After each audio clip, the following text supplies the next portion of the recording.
Good morning, good afternoon, good evening, everyone, depending on what time zone you're in. I'm very excited to welcome so many of our clients, friends, and associates to our from around the world to our latest session. As many of you know, we design these sessions to be informative, short, and accessible to our global clients. We're very cognizant of the time, and we'll stick to that schedule to the best of our abilities. If you'd like to learn more, or to schedule a dedicated event or session with one of our experts or speakers, please reach out to us directly. We will put the contact email in the chat below. Our team would be very happy to customize a program for your organization wherever you are in the world. We offer a wide range of sessions from boots on the ground tactical trainings all the way to strategic board and exec level speaking engagements and seminars. Now, to kick things off, I'm very pleased to introduce you to the head of Interfor Academy and host of today's event, Jeremy Hurewitz.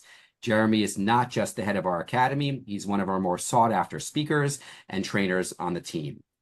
Jeremy works with clients through his Sell Like a Spy program, which helps to bring spy tradecraft into the business arena. Again, thank you all for joining. Over to you, Jeremy. Thanks so much, Don, and great to be with everybody today. I'm really excited about this discussion today on cybersecurity, which is one of the most important challenges in the landscape of current affairs. And it's an area that for many of us, even including individuals like myself who've worked in foreign policy for a few decades and consider themselves reasonably knowledgeable on threats that we face in our modern times, cybersecurity is a little bit of an abstract challenge for individuals like myself. So I consider Interfor and all of us really fortunate to have two top experts with us today to share their views and maybe even make a couple of interesting predictions. We'll see if we can get them to do so. Let me make a quick introduction here with a lot to talk about, so I'm going to keep it brief. But I'll start with Reena Bajowala. She is a partner at the law firm Greenberg Traurig, and she's one of the country's leading experts on data security, privacy, artificial intelligence, and information technology issues. Hello, Reena. How are you today? I'm doing great. Thanks for having me, Jeremy. Our pleasure. Thank you. And we're also joined by Moishe Ishay, who is the co-founder and COO of Holistic Cyber, and he is a world-class expert in cybersecurity as well. He has over 25 years of experience working on cybersecurity issues, including on the national security level for the Israeli government. Hello, Moishe. How are you? Hi there. Very well. Thank you. Thank you for having me. Our pleasure. It's so great to have you both with us. Let's jump into things, okay? We're going to do about a 30-minute conversation, and then we're going to open it up to what I'm sure will be many questions from our audience here today. But I want to start at kind of a big picture level, and I want to think about how we might consider cybersecurity threats from two general perspectives: nation states pursuing their geopolitical interests, and hackers attacking businesses and individuals for profit. But it increasingly seems, at least to me, like these lines are often blurred. Would you agree with that assessment? And I'd like to invite you both to kind of generally describe how you see the cybersecurity landscape in 2024. Let's begin with you, Reena, if you don't mind. Sure. In some ways, I would say my work, which, entails assisting clients in preparing for and then navigating through cybersecurity incidents, is a little bit, at least at the beginning, agnostic to whether you're dealing with a nation state or just a private actor that is working for profit. The lines certainly are blurred because of the professionalism of ransomware as a service, where you have a central body at the top for these ransomware threat actor groups, and then an affiliate network and independent contractors. So you really have a mix of motivations that might be there. So the actual party that is infiltrating a client's systems might very well have no connection to a nation state. There are two areas that it does pop up, one of which is when we are looking at making potentially a ransom payment. We do need to clear Department of Treasury OFAC sanctions and determine whether the party that we're paying has some nexus to a sanctioned party. Obviously, when you don't know who you're paying, that's a little bit of a challenge, but there are some, due diligence checks you can do around that. And then the other is some insurance companies have been denying insurance claims to reimburse ransomware payments because of an act of war exclusion. So those are two spaces where really that does come to the forefront. Moishe, over to you. Thank you, Reena.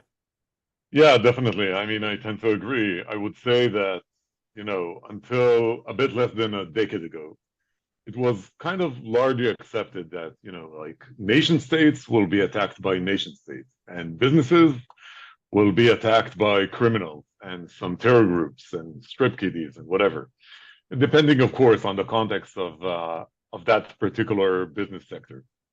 But I would say not anymore. I mean, today, businesses are targeted by nation states and by threat actors that are not nation states, but are supported or funded by nation states. Now, why are businesses in the private sector and the public sector being and will be attacked by nation states?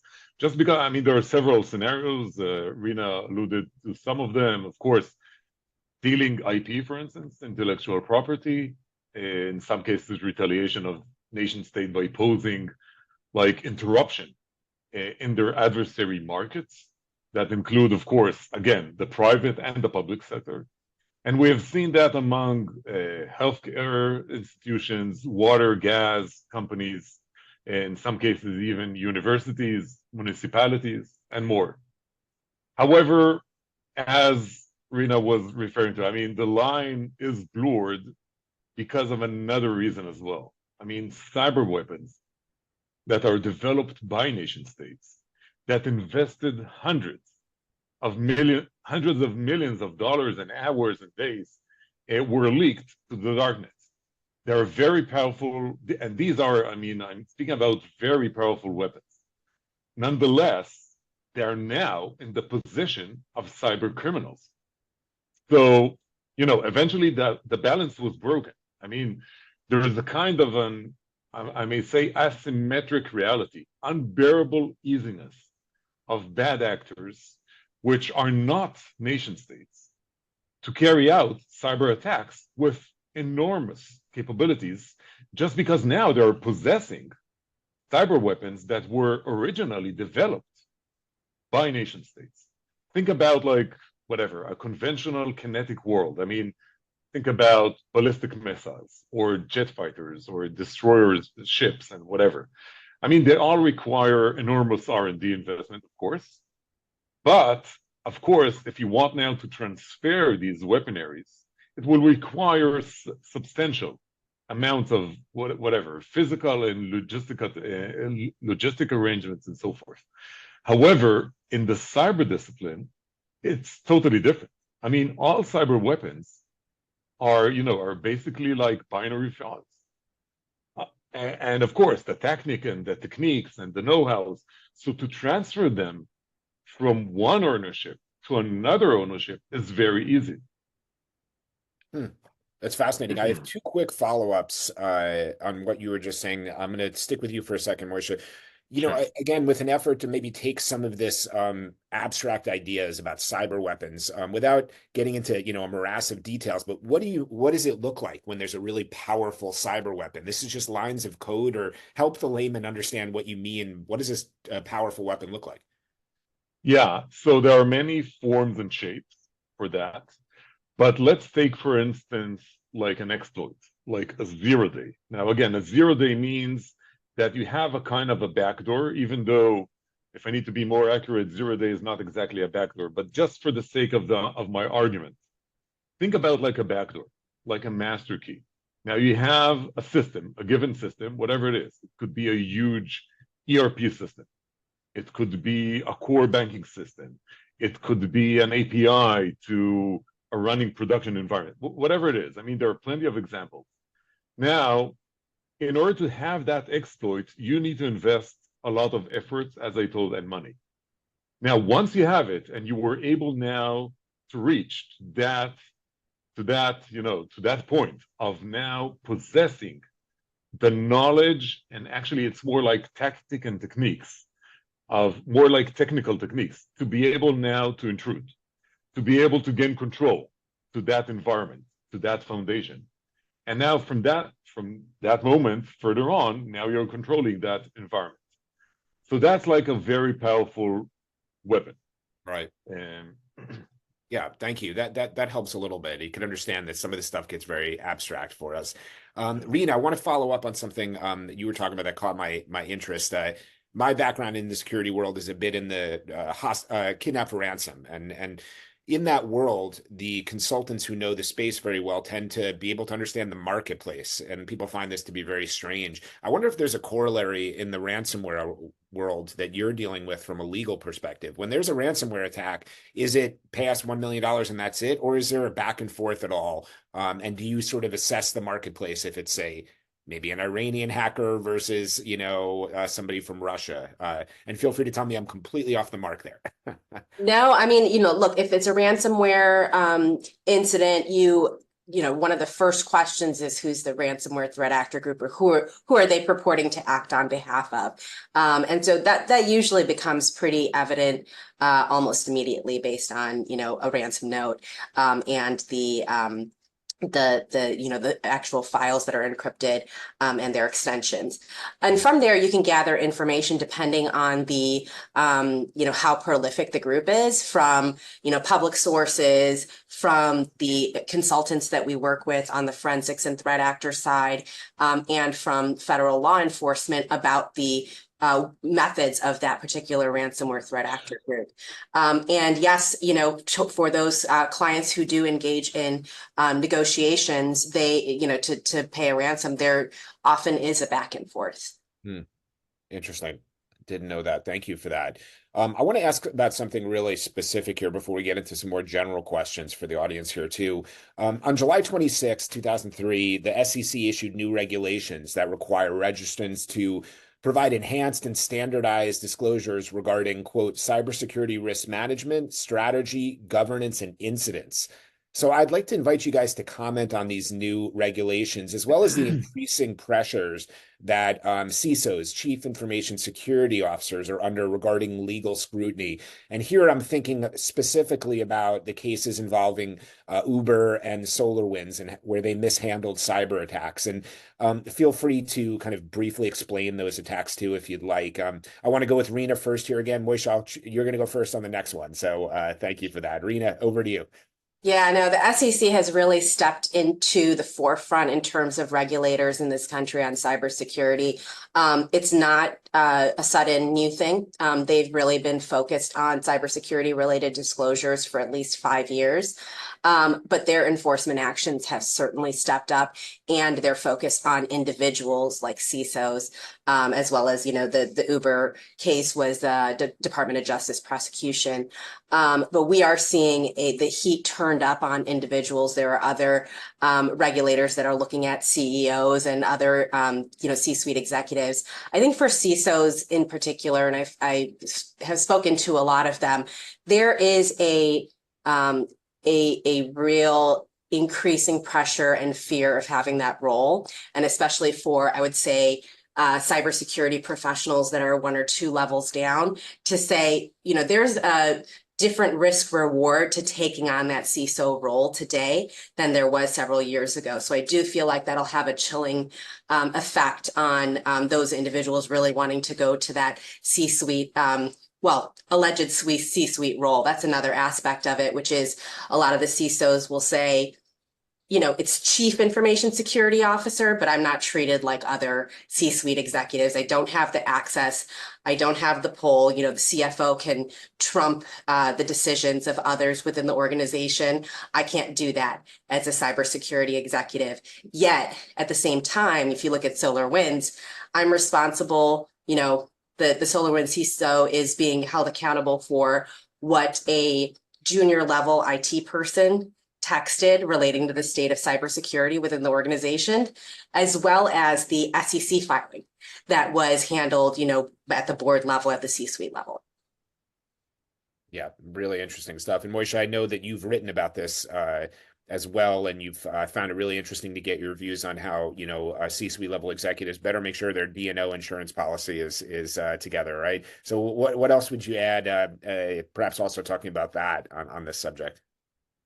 Yeah, so, well, obviously, I mean, in fact, these 2 cases are different in several aspects that we won't get into. I mean, in the nature of the attack, the modus operandi, of course, the response, the attack vectors, and so forth. And of course, the residual ramifications for the supply chain. The case of SolarWinds, I mean, the magnitude had a power of order, higher impact. However, I may say that both have a common denominator in the fact that Reena was alluding to, that both CISOs were both convicted. The CISO of Uber was actually, I think it was even sentenced to a few years in jail, as far as I remember. But anyhow, the interesting point here is that they were convicted not because they mishandled their cyber attack. It was because they covered up data breach. Right. So ultimately, they convicted not because they were not protecting their business, but because they misled investors and didn't disclose all their cybersecurity deficiencies and whatever. The SEC is, the new ruling are requiring companies. So first of course, as you mentioned, they and Reena, of course, addressed that to disclose data about their breach immediately, of course, very close to their occurrence. But that is the more like the known and famous requirement. However, there's an additional new requirement, not a request, that folks tend not to pay attention to. And I would argue that that will have a significant impact on future cyber incidents. And I'm referring to the Form 210K, which basically that requires firms to annually report about their cybersecurity programs and cybersecurity strategy and so forth, in a way that if CISOs will fail to report correctly, accurately, on their annual effect, it may impact and have a significant implications once a breach occurs. Because from now on, SEC will have a retrospect overview, and what really was done, they can just see and kind of compare between the countermeasures versus what was reported prior to the breach. Interesting. That's really helpful. There's a lot to unpack there. There's going to be a recording of this, and I'm going to have to listen to that answer again, because there's a lot of really great information there. Thank you both. I want to pause here for just a moment and invite the attendees to please raise their hand and put a question in the Q&A section. Put your question there. We'll get to them in a little while. We really welcome them, so I really want to encourage that from people. My next question for the two of you is, when you're advising businesses, individuals, or even governments, how do you think of the balance between being proactive and reactive when it comes to managing cyber risk? And Moshe, as promised, I'd like to start with you for this one. Well, in short, they should be balanced. Both are important. Sometimes I hear folks saying I should devote my efforts on budget, efforts and budget on the proactive, saying something like we should do our utmost to prevent breach before they occur. But obviously, it's not sufficient. Because nothing could be 100% absolutely protected. There's a kind of even I do want to kind of shed light more about the fact that there is a kind of a proactive aspect of the reactive, of the response. And I'm referring mostly to the preemptive activities and the foundation activities, or building the foundations for response readiness, to make the response more effective. And you do that by harnessing and preparing in advance DEFCONs, defense conditions. And that we build the DEFCONs towards the networks, environments, workloads, security topology, and so forth. And by that will expedite the response capabilities. Because normally, when you respond to an incident, at the beginning, you're in a kind of an unknown zone. And you need to have swift capabilities to react and deceive and lure and block your attacker. In a cyber incident, it's like in a race. Time is of an essence. In some type of attacks or attack vectors, it's even crucial. And I may say with very acute consequences. Or for taking the time there. Yeah, thank you, Moshe. Reena, over to you. Yeah, look, the companies need to make business or make revenue, right? So that's going to be their bottom line. So there's always a push-pull in terms of cybersecurity proactive work. However, certainly over the incidents that I've worked, you see themes that pop up, which are low-hanging fruit on the security measures that companies can implement. Looking at their patch management and audits of ensuring that patches get applied appropriately, looking at access audits, password hygiene, those areas, remote desktop, just ensuring that everything is lined up in certain areas, which of course is an ongoing challenge for organizations. But I do think that maybe to Moishe's point is the tabletop exercises is, I would say, one of the best exercises you can do as an organization, because really, a lot of times, and what I mean by that is an executive tabletop, certainly, you want to do those runs through your IT and InfoSec folks, but really bringing the leadership in, having your outside counsel there that you've chosen, having an agreement, so you're not negotiating an agreement on that when at 3 a.m. when something happens, where you really can kind of lead directly into addressing the incident. But those types of exercises are not tremendously expensive, but can, really give outsized input into how your organization operates, how your other emergency operations procedures work, how this can tie in, and what you can do, and see where the sort of pain points are that you can fill in the event of a security incident. Yeah, at Interfor, we're always making similar suggestions about, an ounce of prevention is worth a pound of cure, right? Doing the work is going to save you some trouble ahead of time. We don't always get a receptive audience. I'm sure you guys experience the same thing, but it's part of us, continuing to do that. I am going to ask you a more general question right now. And as I was preparing to ask, I was thinking, if I can chime in, I mean, just just in regards of Reena's answer, I totally agree. And I think, one of the principles that we have in our methodology, which is OFM, is an equation that we call KPC. And in the KPC, it stands for knowledge, practice, and creativity. Now, we write the K and the P with uppercase and the C with lowercase, meaning that the P comes, P like practice.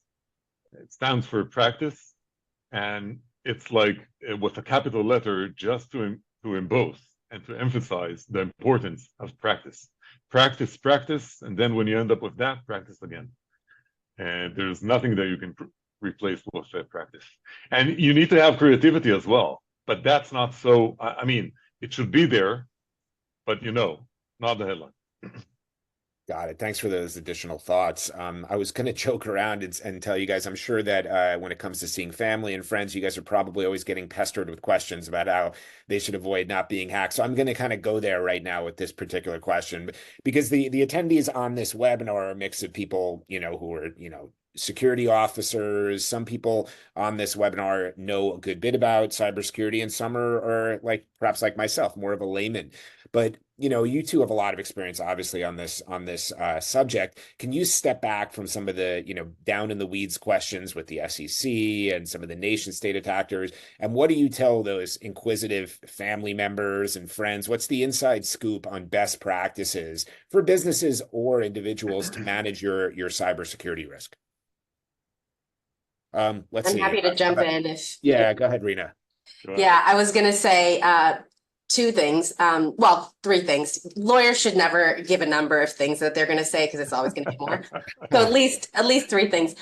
Number 1, don't recycle your passwords. Yeah. There are passwords out there that have been the subject of data breaches. They're all over the dark web. You recycle your passwords, you're giving the bad guys an opportunity to get into new accounts. Number 2, turn on multi-factor authentication for all of the accounts that you have. I know it's a pain, I know it's an extra step, but a lot of systems have enabled that, and certainly your systems like banking systems, and important communication methods that you have enable the MFA. And then 3rd, just keep an eye on your accounts. Certainly if you see anything anomalous, catching it quickly is what you want to do. Great. That's good stuff. I was noting a few of those things and worrying about passwords I've used. So thank you for sending me into a small panic, but I'm going to do that. Thank you, Reena. Yeah, and don't have your password be password 1234. Okay. No, it's more of the recycled ones. I mean, well, what do you guys think about password managers? I tried one once and I didn't like it.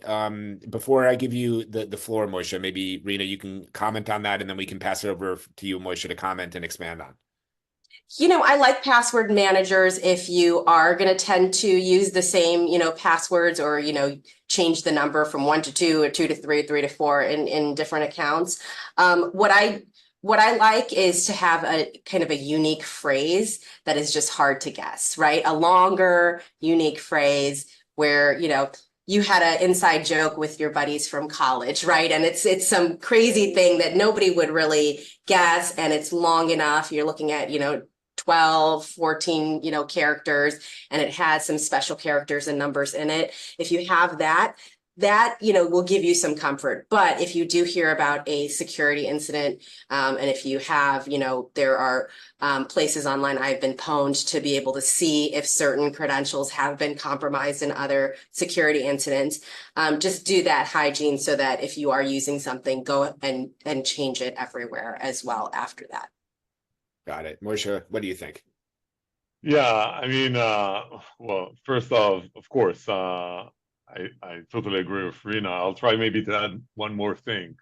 I mean, to the three that Reena outlined, of course, and that is don't run your apps or devices or computers with a privileged user account, like an administrator or whatever. I mean, always run your systems on a regular, downgraded, I may say, user.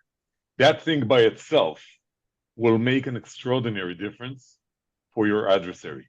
It will substantially make his job much, much, much more difficult.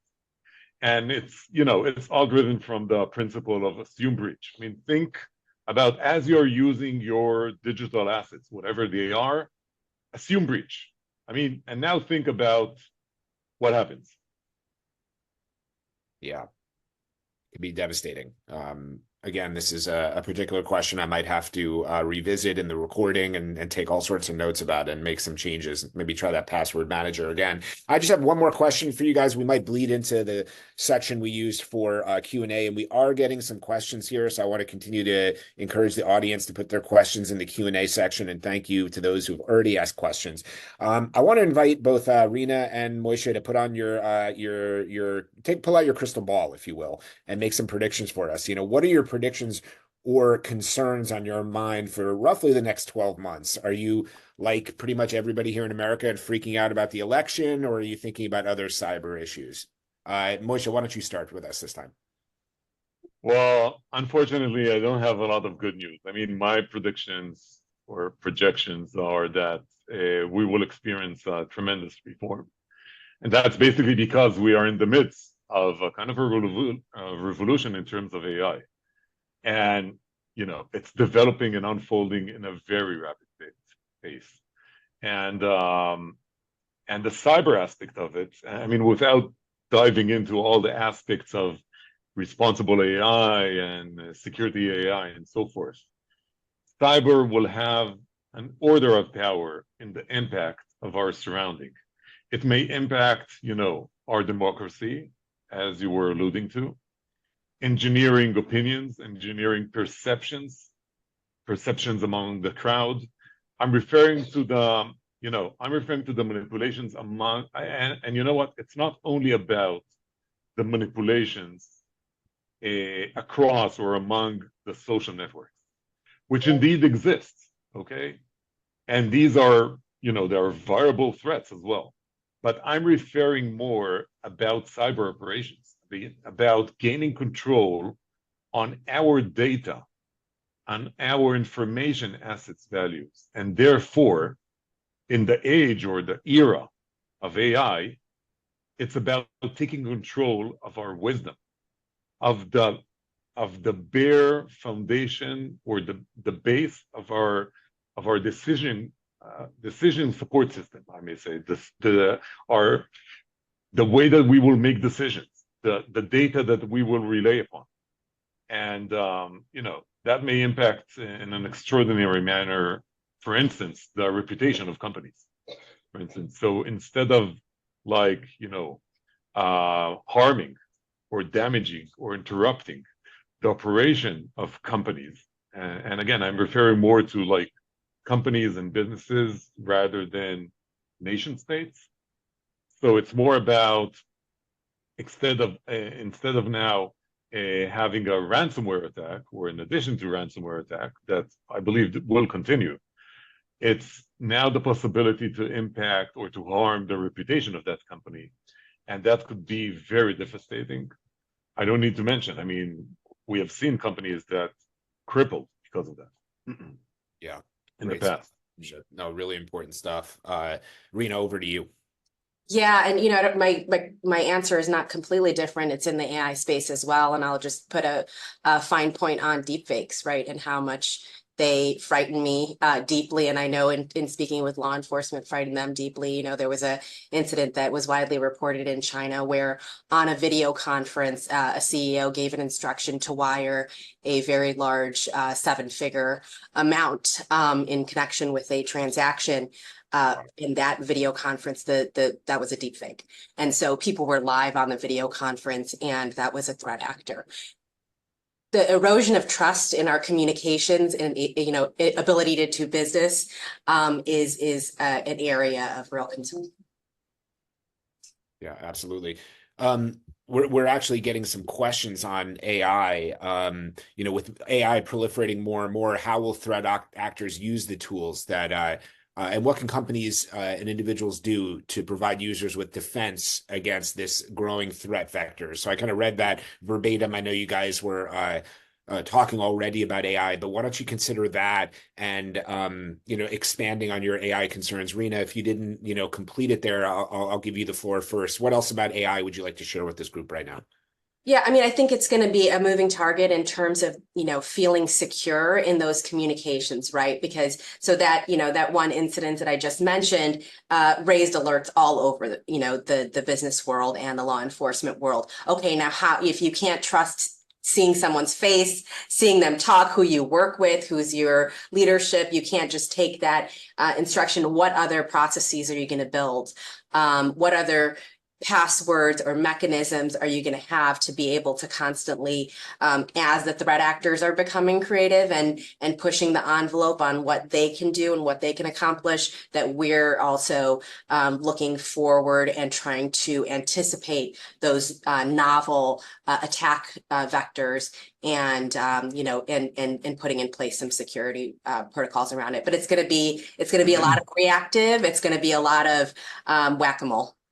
And Moshe, before I pass it over to you, everyone's clearly super interested in AI, and someone's popping up now too saying, is it, and I think it's a really interesting point to make right now, because we're obviously scaring everybody about AI, and I find it really shocking, Reena, to think that you could be talking to a deep fake Jeremy right now, asking these questions. It's just unbelievable. But is there any good news with AI? Is there any way that it helps with the defense of cyber risks? Moshe, I'd love to hear you on that. Reena, you could jump in about that afterwards if you want to, but generally speaking, what else do you want the group to know about AI and cyber risk? Yeah, so definitely. I mean, there are. I mean, we are harnessing AI for cyber defense as well. However, I must say that, there is a kind of an advantage for attackers, just because, when you defend something, when you defend your business, when you defend your assets, you need to grasp the picture from a holistic point of view. You must defend all ends. An attacker needs only one crack, and therefore, I'm afraid that attackers will kind of have an advantage, a significant advantage in terms of harnessing AI technologies in favor of their own attacks. However, we are integrating a lot of solutions. I'm referring now to the whole community, not necessarily only to my firm. We are harnessing a lot of AI solutions in favor of security controls, safeguards. Of course, needless to mention, the capabilities of computing and analyzing each type of state will substantially grow in favor of AI. So that's the good news. The main challenge, I would say, is, of course, it's divided into 3 pillars. That's kind of the common approach that was now kind of accepted in the market based on sound practices and so forth, which is basically protecting the data, protecting the models, and protecting the usage of the AI itself. Each one of them is comprised out of a whole set of vectors and whatever, and controls. But generally speaking, I mean, that's the approach. Great, thank you. Another question that seems to be popular because several people have asked it in a different form. How do you guys work with businesses to help them develop a budget for cybersecurity when they may never have had that budget before? It might be, hard fought to, gain budget. So how do you support your clients in that way? Moshe, I'll start with you. Well, that's an excellent budget question. A lot to the consultants, obviously, and their lawyers. Yeah, I mean, a kind of a disclosure. I mean, it's part of our business. So I'm happy that this question was addressed. But yeah, I mean, absolutely. Well, it's a whole process. Yeah. And in a nutshell, I may say we start understanding the business by Yeah. carrying out a business impact analysis. Then it follows by a threat modeling, understanding the threats, understanding the threat actors that we just spoke about them previously, understanding the threat agents, the attack vectors, the attack surface, and then assessing the risk and building together a cyber defense matrix, and then a cyber defense plan, which is a CDP. It stands for CDP. There are several methods to implement in order to optimize your CDP, to optimize your cyber defense plan. So that's really in short. Over to you. Yeah, I would contact somebody like Moshe, right? And so, but I think that just to kind of add one other angle, the SEC's, final rule and the commentary, really make clear that the losses are not just the incident, right? And so really having your risk framework internal to understand what are the areas of loss that can apply to your company, because you could be undervaluing the loss if you're not looking at, hey, operations are down for a week, you lose customers, in addition to litigation, regulatory, and then also the cost itself of dealing with the data security incident and the reputational damage. So there are a lot of categories, and so just making sure to be comprehensive across those. Totally. And if I may chime in, I mean, when I mentioned BIA, I totally agree with Reena. BIA, I mean, one of the components is BDA. BDA stands for Business Damage Assessment. And that is, of course, reflected in 4 quarters. It's in terms of financial damage or financial loss, legal damage, reputational damage, and human lives. Yeah, great stuff. One of the questions that came in, I'm gonna kind of put it in my own words but I think it's an interesting idea. Does the sheer amount of hacks and breaches, is this helping you to support your clients, make them aware of these things, or are you finding that you have to overcome kind of apathy and people are sticking their heads in their sand? I imagine it's not uniform, but what kind of broad trends are you observing? Are you guys having to beat the bushes to go out there and develop business? Or are you batting it away because there's just so much of it? What do you think? Reena, why don't you start? Yeah, no, business is active. These things, there's no shortage of work in this space. I do think that there's kind of a it goes in waves, right? And you look at different industries, for example. So some industries might not have been hit, so there's a false sense of security, not have been hit in the in high profile front page news type incident. And so there's a false sense of security that, the threat actors are not going to go after me, X, Y, and Z.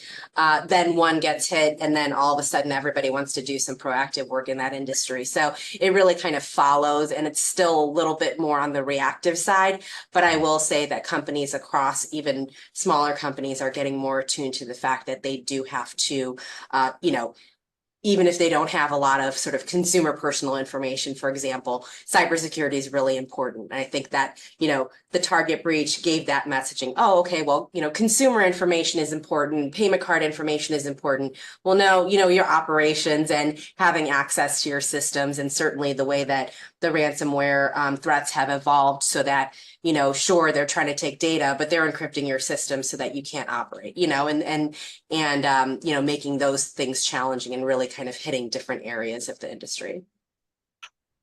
Moishe, what do you think? Yeah, pretty similar.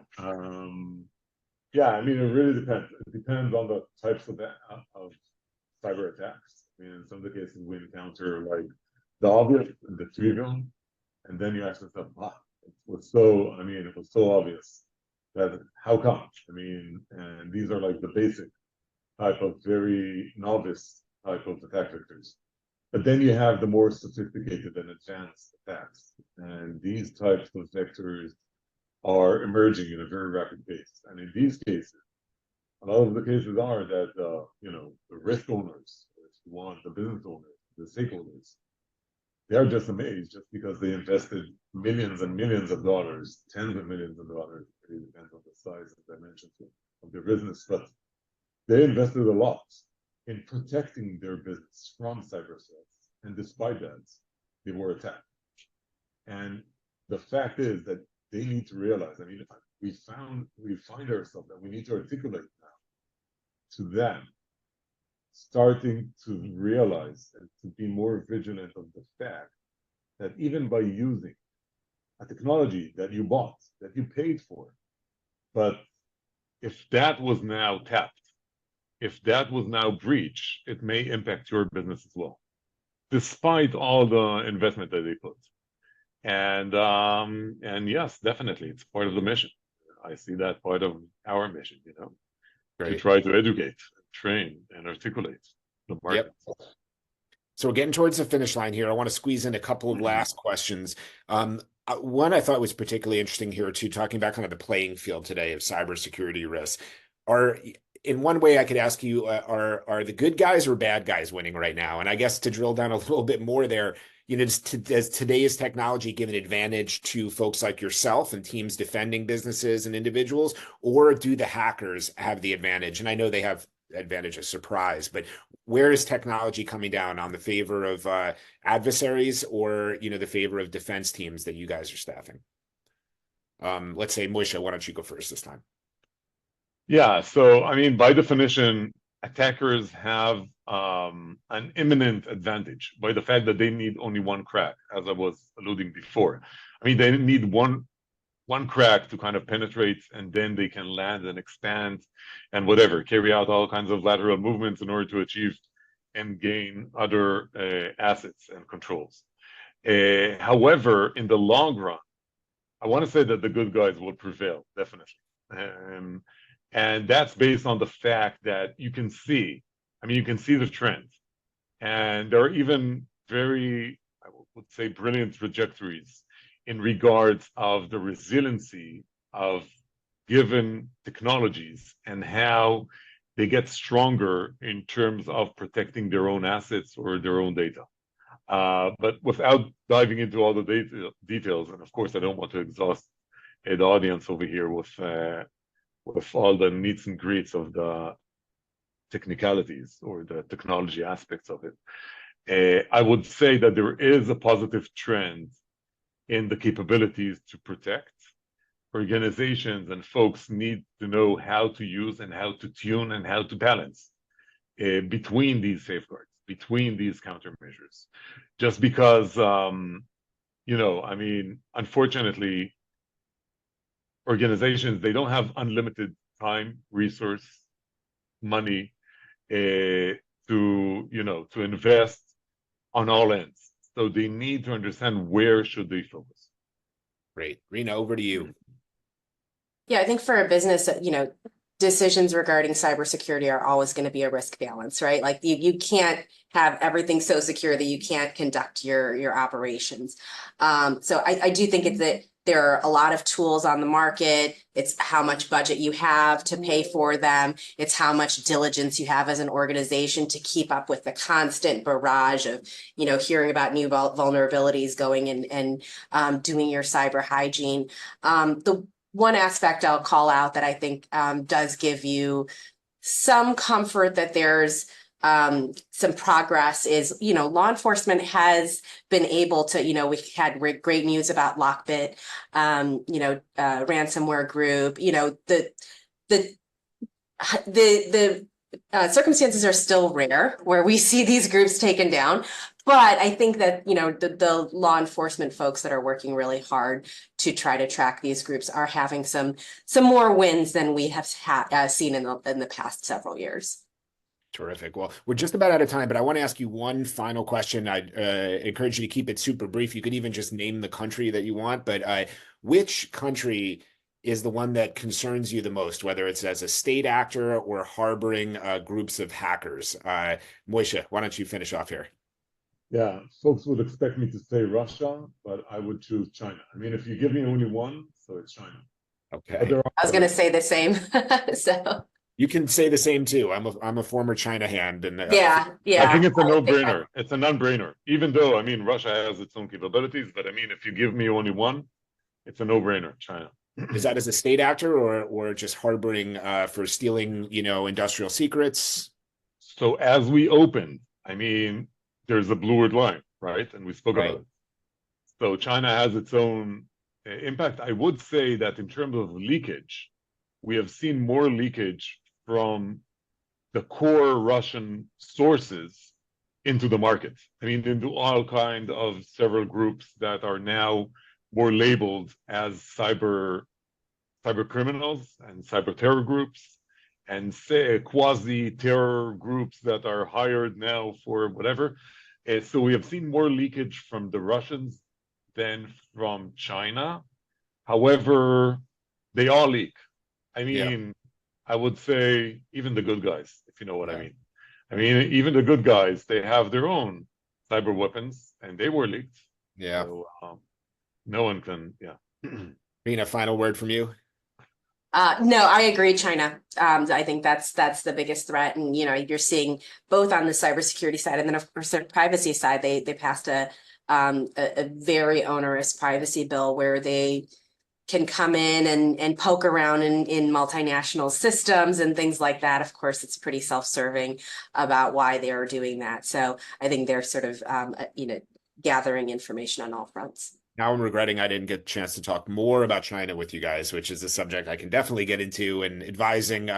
Let's just say a final word. I can even say this as a cybersecurity layman. If you're going to China and you're an executive, get a different device. Speak to professionals like Moishe and Reena about best practices, and take this issue really seriously.